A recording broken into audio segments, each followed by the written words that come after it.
Congress party क्या कह रही है आज? कांग्रेस पार्टी कह रही है जैसे मुझे किसी ने कहा जब कुछ अच्छा होता है ना तो अच्छा ही अच्छा होता रहता है। अब राहुल जी का अच्छे दिन राहुल जी के शुरू हो गए, राहुल गांधी के एलओपी बन गए हैं। अब थोड़ा सा इंतजार और कीजिए, जनता कहीं और पहुंचा देगी। नहीं देखिए, अच्छा हो इसमें कोई मतलब देश के नेता हैं ये सब, वो भी राहुल गांधी भी नेता हैं, और अगर लड़ भिड़ के कहीं पहुंचे तो बहुत अच्छा है। डेमोक्रेसी यही है, थोड़ा संघर्ष, थोड़ा सा जिसको कहते हैं ना कि जमीन से उठ के आना, तो इसमें कोई बुराई नहीं है। लेकिन एक सवाल तो लोगों के मन में होगा, और पहली बात तो ये कि मैं ऐसा नहीं मानता हूं कि मतलब राहुल गांधी जो है वो एकदम से आज, मुझको तो अच्छा लगा, मैंने कहा भी ना कि कई कदम साथ चले तो ठीक लगा। और मेरा ये मानना है कि लोकतंत्र के लिए बड़ा जरूरी है नेता और उसके सामने जो नेता है उनके बीच में इतनी कड़वाहट, इतनी कटुता, हालांकि वो खत्म हो जाएगा ऐसा लगता नहीं, दोनों में से कोई मानने वाला नहीं, लेकिन चाहे संसदीय परंपराओं को निभाने के लिए, चाहे लोकतांत्रिक व्यवस्था को ठीक रखने के लिए आपको ये होना चाहिए, तो ये बहुत अच्छा है। दूसरा ये है कि देखिए, जो कांग्रेस पार्टी लगातार कर रही थी, जब वो कह रही थी कि दलित को हरा दिया, दलित को हरा दिया, तो ये वाला आर्गुमेंट भी बिल्कुल दुरुस्त चलेगा, लेकिन ऐसा नहीं है। दोनों ही जहां जिसको अवसर मिलता है वो अपनी राजनीति के लिहाज से लोग करते हैं। मीरा कुमार जी लोकसभा अध्यक्ष भी रही हैं, तो मीरा कुमार जी को बनाया लोकसभा अध्यक्ष, इसलिए ऐसा नहीं कि नहीं बनाया, महिला भी। और लेकिन हाँ, ये बात सच है कि जब आप इस तरह से हारने वाली जगह पर किसी को ले आकर और उसके बाद दलित दलित चिल्लाते हैं, तो ये संदेह होता है कि क्या आप सिर्फ और सिर्फ उसको हराने के लिए, और हार जाए तो उसकी सिंपैथी के लिए कर। और सीरियस के सुरेश जी को क्या पद देना चाहती थी कांग्रेस? प्रोटेम स्पीकर बनाना चाहती थी भाई। कोई नहीं बनाया। आप प्रोटेम स्पीकर के लिए भी नहीं माने? नहीं, क्यों मानना? ये नौबत ही नहीं आती। नहीं, प्रोटेम स्पीकर का बड़ा क्लियर है कन्वेंशन, ये है कि जो कंसेक्यूटिवली सीनियर मोस्ट एमपी होता है उनका अधिकार होता है। पिछली लोकसभा में मेनका गांधी 8 बार की सांसद थी, पर वो नहीं बनी, खटीक साहब बने क्योंकि वो कंसेक्यूटिवली थे पहले तो। और कन्वेंशन की बात है तो मुझे बताइए कि आज जो डिप्टी स्पीकर के कन्वेंशन की बात करते हैं, परंपरा शब्द बहुत ज्यादा इस्तेमाल हुआ, ये कल के चर्चा में आया था। ये परंपरा शब्द से मैं पी फॉर पक गया था। ये पी फॉर परंपरा, प्रतिष्ठा, अनुशासन। नहीं, पर पी फॉर परंपरा, पी फॉर परिवार ने क्यों नहीं अपनाया भाई? नेहरू जी ने परंपरा नहीं अपनाई, इंदिरा जी ने नहीं अपनाई, पी फॉर तेलंगाना, कर्नाटका, झारखंड, हिमाचल कहीं नहीं अपना। पी फॉर परिवार से पी फॉर प्रियंका जी भी आ जाएंगे अब तो राहुल जी के साथ। नहीं, वो सारे आए, पर पी फॉर प्रतिस्पर्धा भी बहुत है, और प्रतिस्पर्धा ऐसे है कि अखिलेश जी नीली वाली के साथ तो कोई लाल वाली के साथ, कोई हिंदी में बोले तो कोई इंग्लिश में बोले। अब राहुल जी सारी बातें इंग्लिश में बोल रहे हैं क्योंकि पता है हिंदी में गड़बड़ हो जाती है। ठीक है ना, ठीक है, इसको आप ये बात मेरे दिमाग में भी आई थी। नहीं, मैं तो कह रहा हूं अच्छा है इटालियन में बोले, जो उनको कंफर्टेबल है उसमें बोले। देखिए इन्होंने फिर राजनीति, नहीं, अब इटालियन में क्या गलत बात है? अभी भूल तो नहीं पाएंगे ना कि प्रवक्ता हैं। जब पार्लियामेंट में जय फिलिस्तीन सुन सकते हैं तो इटालियन में वो तो देशद्रोही कृत्य है। अच्छा हुआ क्या? अच्छा, इससे हम अच्छे नोट स्पष्ट कह दूं, राहुल गांधी जी ने आज जब स्पीकर साहब के उनके जब वो पद पर आ गए, उसके बाद सब लोगों ने, प्रधानमंत्री ने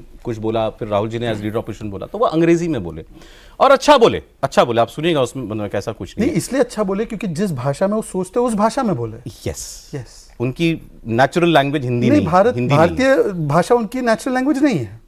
मतलब सोचते अंग्रेजी में, फिर उसको ट्रांसलेट करते हैं, फिर बोलते हैं इंग्लिश में या जो भी भाषा में सोचते हैं वो नॉन भारतीय भाषा है। इटालियन आती है? इटालियन, हाँ बिल्कुल आती है। क्या आपको नहीं लगता उनको इटालियन आती है? उनका परिवार मदर टंग तो बल्कि इटालियन। पर मेरी बात दूसरी है, अब जो है वो केवल एक नेता पार्टी के नहीं रहे जिसको आप हाइप करके चला सकते काम। अब वो संपूर्ण विपक्ष के चेहरे, और संपूर्ण विपक्ष का जो चेहरा होता है वो फ्लाइंग किस भी नहीं दे सकता पार्लियामेंट में, वो आंख भी नहीं मार सकता, वो गले भी नहीं मिल सकता, वो संपूर्ण विपक्ष का प्रतिनिधित्व करते हुए अपनी कृत्य और भाषा में अंतर नहीं रख सकता। उदाहरण के तौर पर, उदाहरण के तौर पर आज उन्होंने स्पीकर साहब को कुछ हिदायतें दी कि स्पीकर साहब केवल और केवल जो है वॉइस ऑफ ऑपोजिशन को दबाकर एफिशिएंसी नहीं ला सकते। ये बहुत अच्छी बात की।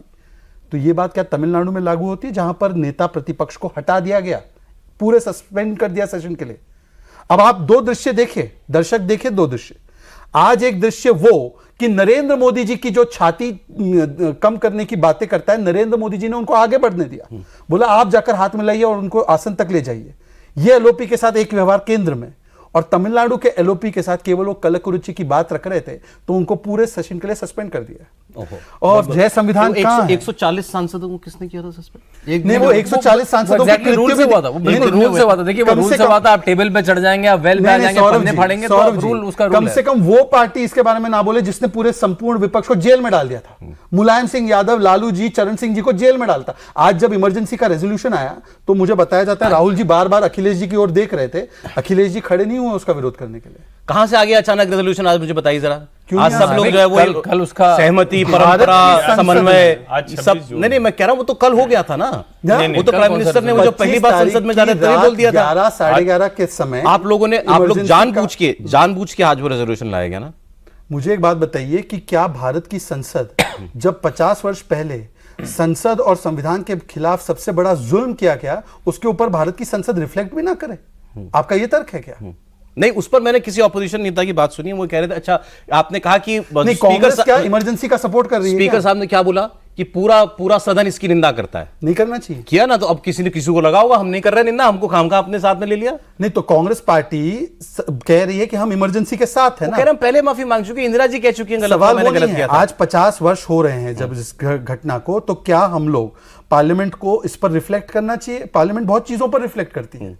ये हमारी आजादी के बाद संवैधानिक इतिहास में सबसे काला अध्याय था, और मैं धन्यवाद देना चाहता हूं, और इसमें मैं भाजपा के प्रवक्ता के रूप में बोल रहा हूं, मैं अखिलेश जी का, डीएमके के टीआर बालू का धन्यवाद करता हूं कि कांग्रेस ने जो विरोध किया इस रेजोल्यूशन का, उन्होंने उसमें साथ नहीं दिया। मैं उनका धन्यवाद करता हूं, क्योंकि वो स्वयं जेल गए थे। आपको पता है एमके स्टालिन को जब जेल में डाला गया था तो डीएमके के एक कार्यकर्ता की जान गई थी। अच्छा, मुलायम सिंह यादव तो 19 महीने जेल रहे, और लालू जी ने तो बेटी का नाम हमें ही नहीं सर रख दिया।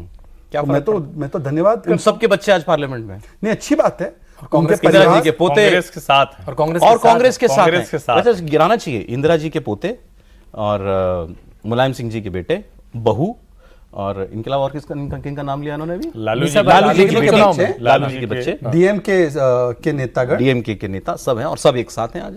सही बात है। पर कम से कम आज जब एक सिद्धांत की बात आई, तो वो अपने जो राजनीतिक अलायंस से हटकर राष्ट्र और संविधान के लिए खड़े हुए। मुझे उसका गर्व है।